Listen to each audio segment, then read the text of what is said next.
صرف زبانی دعوے نہیں ہونے چاہیے. اگر ہم حقیقت میں رسول اللہ صلی اللہ تعالی علیہ وسلم کو اپنا آقا مانتے ہیں تو غلام کا کام کیا ہوتا ہے؟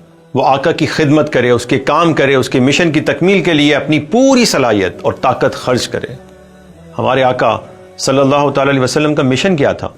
اللہ کے دین کو پہنچانا اور اس کو غالب کرنا.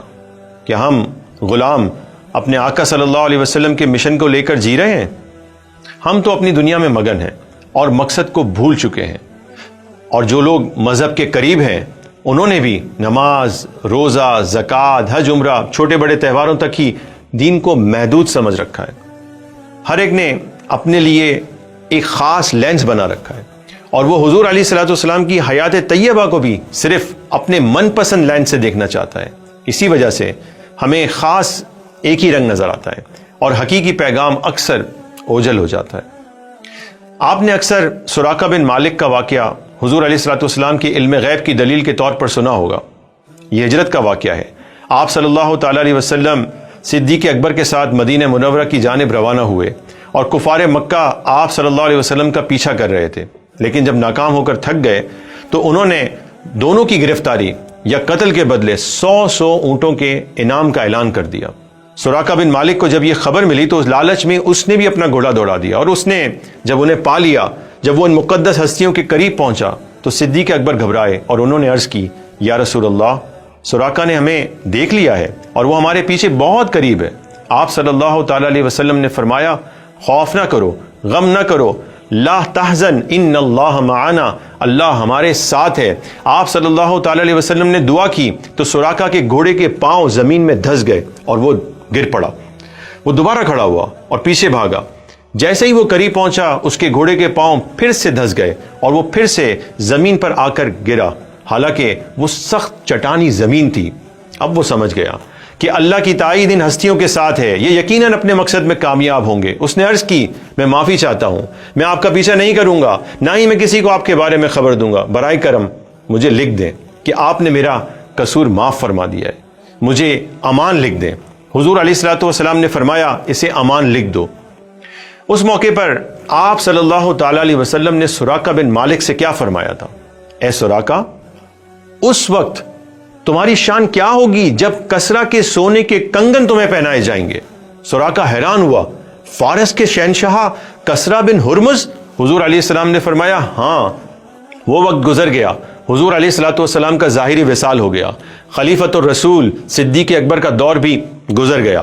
پھر حضرت عمر کے دور خلافت میں فارس یعنی ایران کو مسلمانوں نے فتح کیا، اور جب مال غنیمت کے سامان میں کسرا کے سونے کے کنگن حضرت عمر کے سامنے لائے تو آپ نے حکم دیا، بلاؤ سراقہ بن مالک کو اور پہناؤ اسے یہ کنگن. آج میرے آقا کی بات پوری ہو گئی. یقیناً یہ حضور صلی اللہ تعالی علیہ وسلم کا معجزہ ہے اور آپ کو اللہ کی جانب سے عطا کیے گئے علم غیب کے ہونے پر ایک بڑی دلیل بھی ہے. لیکن اس واقعے کا ایک عظیم پیغام جو صحابہ نے وصول کیا، اس کی حفاظت کی، اس مشن پر اپنا سب کچھ قربان کر کے اسے آخر کار پورا کیا، وہ پیغام ہم نادانوں کو سمجھ نہیں آیا. کیوں؟ کیونکہ ہم صرف اپنے من پسند لینس سے ہی دین کو دیکھنا چاہتے ہیں. اب ذرا غور کریں، اس وقت کی صورتحال کیا تھی؟ دشمن پیچھے تھا، بے وطنی کی کیفیت تھی، اسلام قبول کرنے والے افراد کی تعداد مختصر تھی، نہ کوئی ریاست تھی، نہ کوئی لشکر تھا. پیارے آقا صلی اللہ علیہ وسلم کی اپنے مقصد غلبہ اسلام کی طرف نظر دیکھیں، عزم مصمم دیکھیں، لانگ ٹرم پلاننگ دیکھیں، اللہ کی ذات پر پہاڑ سے عظیم بھروسہ دیکھیں. روم اور ایران کے بادشاہ کیسر و کسرا اس وقت کی سپر پاورز تھے جن کی طاقت سے پوری دنیا لرزہ بر اندام تھی. ایسے وقت میں حضور صلی اللہ تعالی علیہ وسلم سراقہ کو پورے وثوق کے ساتھ اپنے مشن، اپنے مقصد، اپنے ٹارگٹ کی نشاندہی کرتے ہوئے فرماتے ہیں، اے سراقہ، اس وقت تمہاری کیا شان ہوگی جب کسرا کے سونے کے کنگن تمہیں پہنائے جائیں گے.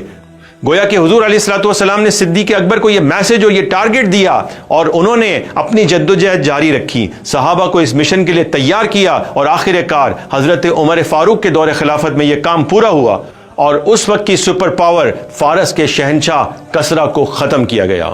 یہ تھے آقا کے سچے غلام. اگر ہمیں بھی آقا کا سچا غلام بننا ہے تو اپنی زندگی کا مقصد حضور علیہ الصلوۃ والسلام کے مشن اقامت دین، نفاذ دین اور غلبہ دین کو بنانا ہوگا۔ یہی مشن ہمارے آقا نے ہمیں دیا ہے، اور یاد رکھیں جب تک مسلمان اس مشن کے ساتھ نہیں جڑیں گے دنیا میں باوقار نہیں ہو سکتے۔